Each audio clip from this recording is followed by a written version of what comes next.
आओ मिलकर दीप जलाएं, राम अवध में आए हैं।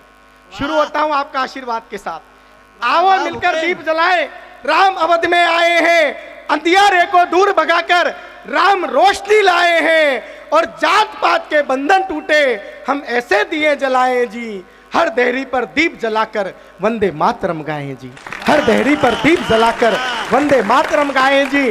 पूरी दुनिया देख चुकी, पूरी दुनिया देख चुकी, हम कैसा वचन निभाते हैं। जब सौगंध राम की खाते हैं तो मंदिर वही बनाते हैं। जब सौगंध राम की खाते हैं तो मंदिर वही बनाते हैं। क्योंकि पहले भी सरकारें थी पर भारत गंदा दिखता था। गांधी गौतम वाला भारत सबको अंधा दिखता था। पूरी दुनिया में भारत की हंसी उड़ाई जाती थी। जब कोई विदेशी आता था सड़कें धुलवाई जाती थी, पर थाम तिरंगा हाथ में झाड़ू पूरा भारत सजा दिया। और हम है असली गांधीवादी, ये भारत ने दिखा दिया। हम है असली गांधीवादी, ये भारत ने दिखा दिया। क्योंकि मित्रों, जिसके मन में जो आए वो बोल जाए। मैं कहना चाहता हूं मित्रों, हमारे देश में जिसके मन में जो आया वो बोल गया। पिछले दिनों साहब एक घटना घटी, पाकिस्तान में एक कुतिया ने 6 पिल्लों को जन्म दिया।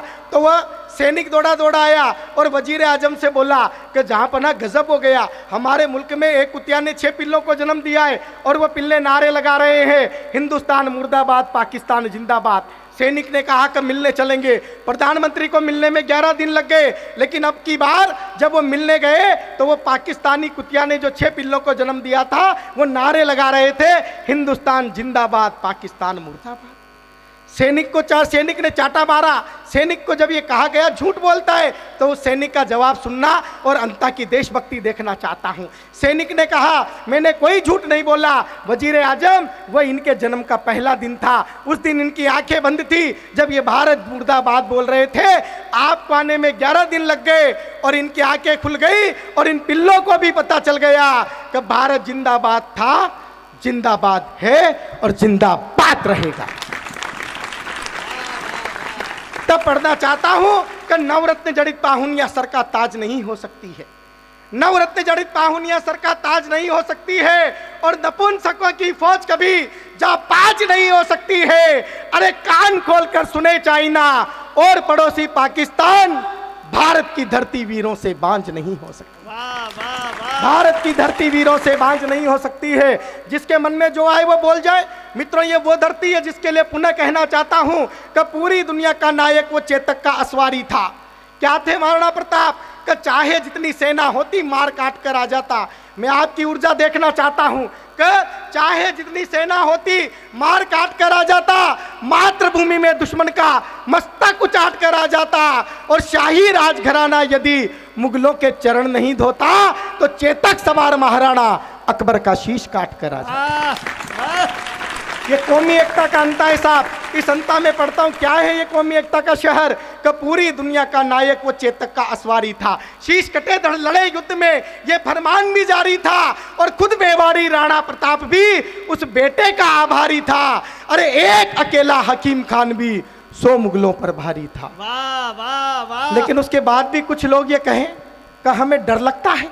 मित्रों, या तो एक भी व्यक्ति ताली न बजाए वरना मुझे लग जाए मैं देशभक्त लोगों के बीच काव्य पाठ कर रहा हूं। हमारे देश में किन लोगों को डर लगता है? मैं 4 पंक्तियों में अंता की देशभक्ति देखना चाहता हूं कि गुरुवार को चांद सितारे वाले झंडे लाए जाते हैं। गुरुवार को चांद सितारे वाले झंडे लाए जाते हैं। शुक्रवार को पत्थर वाले बम बरसाए जाते हैं। और फिर कहते हैं डर लगता है हमको तो इस भारत में जब शनिवार को पिछवाड़े पर लठ बजाए जाते हैं। जब शनिवार को पिछवाड़े पर लठ बजाए जाते हैं, क्योंकि खरगोन करौली भिलवाड़ा में पत्थर फेंके जाते हैं। याद करना कल की घटना। और भूपेंद्र राठौर शुरू होता है, खरगोन करौली भिलवाड़ा में पत्थर फेंके जाते हैं, तब मंदिर के शिकल कलश भी प्रतिक्रिया पर आते हैं। क्रिया की प्रतिक्रिया होना बाना एक मजबूरी है। भारत तेरे टुकड़े होंगे नारे कहा जरूरी है। हिंदू मुस्लिम जो भी दोषी तुम दोनों को छाटो जी। और दया धर्म की भाषा छोड़ो, सीधे फांसी टांगो जी। और जो दंगों के गुनहगार वो नाम सामने आने दो। और गद्दारों के घर के ऊपर बुलडोजर कर दो। गद्दारों के घर के ऊपर बुलडोजर चढ़ाने दो। हमने तुमको अपना माना रहने को घर बार दिया। हम तो यही चाहते हैं और भी ऊंचा और भी सुंदर मेरे देश तेरा ये नाम हो जाए, हर हिंदू विवेकानंद, हर मुसलमान कलाम हो जाए। वाह वाह वाह वाह। उसके बाद भी ये भाषा बोली जाए, हमें डर लगता है। तब पढ़ता हूँ, हमने तुमको अपना माना रहने को घर बार दिया, लाल चौक से लाल किले तक जाने का अधिकार दिया। अरे राष्ट्रगीत पर तुम चुप बैठे, फिर भी तुमको प्यार दिया, और बदले में तुमने मेरी भारत मां पर वार किया। और हिंदू और मुस्लिम में बोलो तुमने कैसा भेद किया। अरे जिस थाली में खाना खाया उस थाली में छेद किया। अभिव्यक्ति की आजादी के नाम पर जो मन में आए वो बोल जाए। तरुण सागर जी महाराज ने एक बात बोली कि ये 10-10 रुपए की पेप्सी, लिम्का, कोको कोला पीते हैं, इनके अंदर मिलावट आती है, इनको पिएंगे नहीं तो बीमार नहीं होंगे। तो एक अभिनेता शाहरुख खान जो पेप्सी का विज्ञापन करता था, वो बोला कि मिलावट तो गाय के दूध में भी आती है।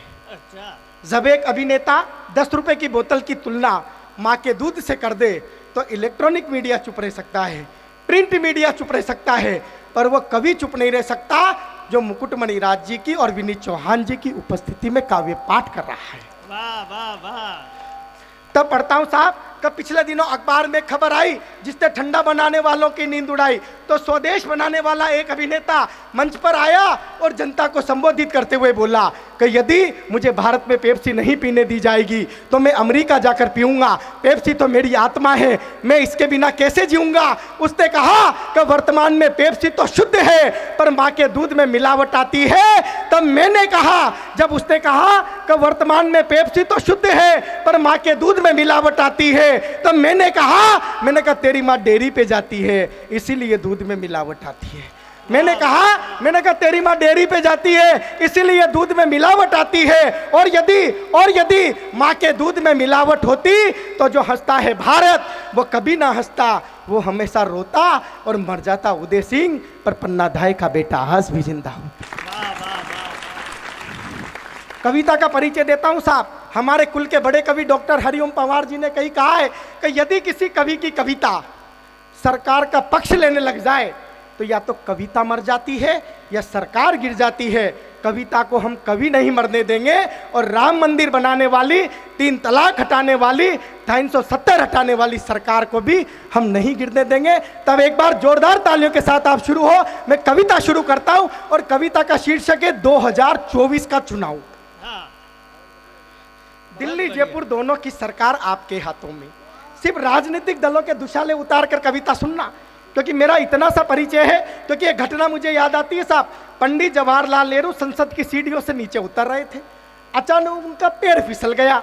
तो रामधारी सिंह दिनकर जी जो उस समय के हमारे राष्ट्रकवि हुए, हम उनके वंशज हैं, उन्होंने पंडित जवाहरलाल नेहरू जी का हाथ पकड़ लिया। तो पंडित जी ने कहा कि अच्छा हुआ आपने मेरा हाथ पकड़ लिया वरना वे गिर जाता। तब रामधारी सिंह दिनकर जी ने कहा कि जब जब राजनीति डगमगाएगी साहित्य उसे संभालेगा। तब पढ़ता हूं साहब कि दिल्ली जयपुर दोनों की सरकार आपके हाथों में, जनता कब तक करे भरोसा यार आपकी बातों में। 15-15 लाख मिलेंगे ये दिल्ली का वादा था, फिर दिल्ली ने बोल दिया कि जुमला थोड़ा ज्यादा था। यहां परीक्षा हुई रीट की, पूरा फर्जीवाड़ा था। मित्रों, राजस्थान के इतिहास में पूर्व सरकार के समय पहली बार हुआ कि असली कांस्टेबल नकली थानेदारों को गिरफ्तार कर रहे थे। वाह वाह वाह। तब पढ़ता हूं कि दिल्ली जयपुर दोनों की सरकार आपके हाथों में, जनता कब तक करे भरोसा यार आपकी बातों में। 15-15 लाख मिलेंगे ये दिल्ली का वादा था, फिर दिल्ली ने बोल दिया कि जुमला थोड़ा ज्यादा था। यहाँ परीक्षा हुई रीट की, पूरा फर्जीवाड़ा था। राजस्थान का शिक्षा मंदिर बीनाथी का बाड़ा था। अरे किसका नंबर किसका पेपर, कौन परीक्षा देता था। पेपर चोरी करने वाला खुद को अफसर कहता था, लेकिन अब दिल्ली ने जयपुर को भी पीछे छोड़ दिया और पेपर चोरी के पन्नों में मेडिकल भी जोड़ दिया। वाह वाह वाह। पेपर चोरी के पन्नों में मेडिकल भी जोड़ दिया। माना तुम अभिनंदन को वापस लाने वाले नायक हो। आपके समय परिवर्तन भी हुआ साहब, वरना स्थितियां ये थी कि जिसके मन में जो आता वो सेना से कह जाता था। भारत मुर्दाबाद बोलकर पत्थर फेंका जाता था। पर अब दिल्ली के दरबारों ने सेना से प्यार किया है जी, और घर में घुसकर गोली मारो ये अधिकार दिया है।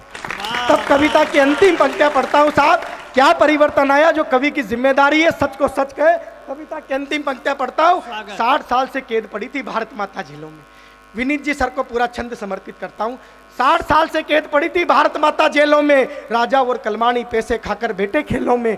लाल किला भी अब तक ठंडी ठंडी भाषा बोला था, यार तभी तो मुल्क पड़ोसी दुश्मन ने मुंह खोला था। लेकिन हमने देखा है अब अच्छे दिन भी आए हैं जब मोदी ने अवधपुरी में शिलान्यास करवाए। वाह जब मोदी ने अवधपुरी में शिलान्यास करवाए हैं, पूरी दुनिया साथ खड़ी है, वर्तमान का भारत है। चीन पाक भी बोल रहे हैं लिखी नहीं इबारत है, अब दुनिया के दादा हमको वीजा देते रहते हैं। जो अमेरिका मोदी जी को वीजा देने को तैयार नहीं था, वो आज उन्हें जीजा बनाने को तैयार है। तब पढ़ता हूं साहब, कब पूरी दुनिया साथ खड़ी, ये वर्तमान का भारत है। चीन पाक भी बोल रहे हैं लिखी नई इबारत है, अब दुनिया के दादा हमको वीजा देते रहते हैं। पाकिस्तानी पीएम भी भारत को जीजा कहते हैं। जो भारत पर आंख उठे वो आंख फोड़ दी जाती है, जो भारत की तरफ बढ़े वो टांग तोड़ दी जाती है। अब भारत के बेटे जाकर अमेरिका से ऐठे हैं, अब दिल्ली की गद्दी पर 2 शेर सरी के बेटे हैं, और अब दिल्ली ने जाकर के पिंडी को चाटा मारा है। और जा हुए बलिदान मुखर्जी, वो कश्मीर हमारा है। वाह